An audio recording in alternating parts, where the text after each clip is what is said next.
faith of any kind always comes by hearing. You didn't believe you were dumb till you heard you were dumb. You didn't believe you couldn't learn till you heard somebody say you couldn't learn. Your unbelief is a result of something you heard about yourself. And the more you heard it and rehearsed it and even argued about it and said you didn't believe it, every time you face a challenge, tell me the truth, don't those voices come back up? Every time you hit a low place, don't those voices come back up again? And you will never completely be healed or whole until you change the voice inside of your own head. And nobody can do this but you.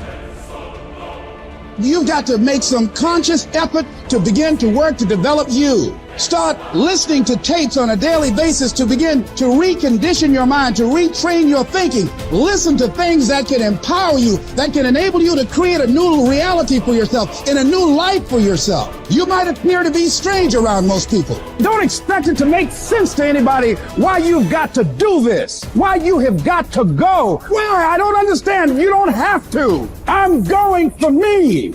This is something I have got to do. How would an abundant person think? Write it down, dude, and fire and wire those thoughts in your brain and install the hardware. Keep doing it with attention and intention. It becomes the new voice in your head. It becomes a software program. And before you reach for your cell phone and start scrolling through your social media, close your eyes and rehearse in your mind how that person would walk, how they would breathe, how they would smile, how they would greet people, how they would be on Zoom calls, how would they be in traffic, how would they be at dinner. And the act of closing your eyes and mentally rehearsing the act, if you're truly present, the brain does not know the difference between the real life experience and what you're imagining. In fact, just a little bit of time, you start to install the neurological hardware to look like you already did it. You must have faith. You've got to believe in yourself. You've got to believe in your abilities, your ideas, unquestionably. You've got some idea, some dream that you might have to go back and brush it off and look at it again and say, I've got to do this. This is what I'm supposed to do. This is why I showed up. You've got to talk to yourself day in and day out, selling yourself on you and on your potentials. And all I want you to do every day is just say to yourself, when you feel that inner negative conversation saying you can't do it, just say, it's possible. Other people have done it, then we can do it. We fail a lot of times. Well, a lot of other folks fail, and eventually they came back and they succeeded. So it's possible we can have what we want, and it's necessary. We get negative, do-nothing people out of our lives. It's necessary. We never stop learning and growing and developing ourselves. It's necessary that we never give up. Whatever we have to do, it's worth it.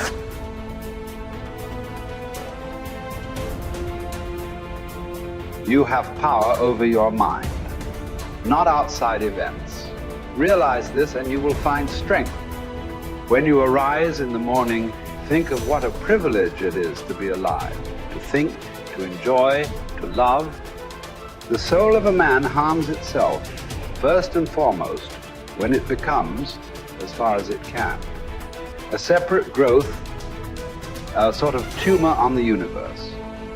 Because to resent anything that happens is to separate oneself in revolt from nature, which holds in collective embrace the particular natures of all other things. Yes, keep on degrading yourself, soul. But soon your chance at dignity will be gone. Everyone gets one life. Yours is almost used up, and instead of treating yourself with respect, you have entrusted your own happiness to the souls of others. Everything of the body is a river. Everything of the soul is dream and vapor. Life is war and the abode of a stranger. The only fame after death is oblivion. Forget everything else. Keep hold of this alone and remember it. Each of us lives only now, this brief instant. The rest has been lived already or is impossible to see. The span we live is small Small as the corner of the earth in which we live it. Small as even the greatest renown, passed from mouth to mouth by short-lived stick figures, ignorant alike of themselves and those long dead. It's the programs in the first 7 years of your life that actually started in the last trimester before you were born. The fetus is already learning. I go, these programs downloaded in the first 7 years control the character of your life. And I go, okay, what programs did you get? I go, well, wait a minute. What program did you get before you were born? Your life is run by programs and you have no conscious awareness of these programs because your conscious mind wasn't working when the downloads were occurring. So all of a sudden I say, now we have a problem. I go, you've been programmed, you don't even know what the hell the programs are. 95% of your life is coming from the programs. Your life is a printout of your programs. Look at your life right now and recognize the things that you like that come into your life. They didn't get there by accident. They came in there because you have a program to, have those things. The things that you wish or desire, but you have to work hard, sweat over it, put effort into it. Why are you working so hard? And the answer is, whatever program you downloaded doesn't support that. And you're trying to override the program with the conscious mind. And I go, well, here's the problem.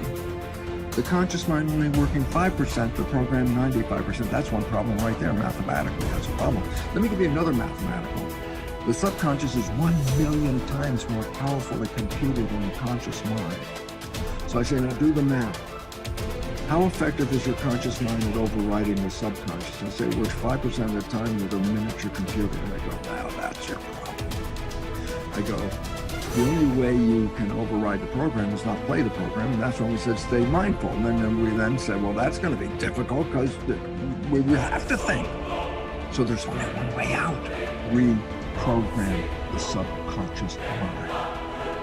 If you would put wishes and desire programs into the subconscious mind, that means that that program will be operating 95% of the day. Meaning, whether your conscious mind is in control saying, these are my wishes and desires, or the conscious mind's thinking, then the subconscious mind comes in and says, these are my wishes and desires, then guess what? Then 100% of your life you're living wishes and desires.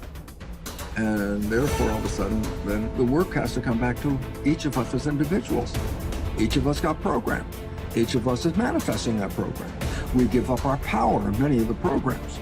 A fine example is, you were sick as a kid, and just like your parents and any other family members, when you were sick, you went to the doctor. And I go, that's a habit. I said, what does it mean? It says, you learn this in the first 7 years. The program, it says, when you're sick, you give up this power, and you go to that doctor, and you accept the doctor as the power over you. Because when it came to health, it's like, no, you don't do it. The doctor does it. That's the program. I say, so what's the point? You have given up power over the control of your life and have given it to the truths, quote unquote, offered by the doctor. I go, significance. I go, the doctor misreads your diagnosis and then tells you, oh, I'm sorry, you only have 3 months left to live. And I go, significance. 95% of the day, the program says the doctor is the correct one, the truth. What do I know? The doctor knows. What do I know? So 95% of the day, then your belief system is going to do what? Take the words of the doctor and manifest them as truth. I go, what's that mean? Well, you're going to die in about 3 months. I go, from what? I go, hey, that was a misdiagnosis. You're still going to die because your belief system will manifest an illness that will terminate. Cancer, for example, is not due to any genes. There's no gene that causes cancer. The genes are correlated with cancer. Well, what causes cancer? I say disharmony and repressed anger is one of the big ones. I go, so then I say the genes didn't cause it? I say no. So I say, then what caused it? I say my consciousness. I say what? Repressed anger, And I go, so what? I say, well, change consciousness, and guess what? You can go into remission. The cancer will go away as soon as you change the consciousness. And all of a sudden it's like, I thought I was a victim of the genes. I said, that's a program. And that is totally incorrect. Because as quantum physics says, consciousness is creating our life experiences. And as the new biology, which I'm familiar with, called epigenetics, is how consciousness controls the genetics. And all of a sudden I say, oh, well then biology and quantum physics now share the same story. Yeah, you're creating this. And then the idea is that if you look at the creation and you're not happy with it, don't go out and blame the creation, because you never saw that you were participating in a way invisible to you that led to this expression. If you want to change it, you have to change you, and then the environment will change.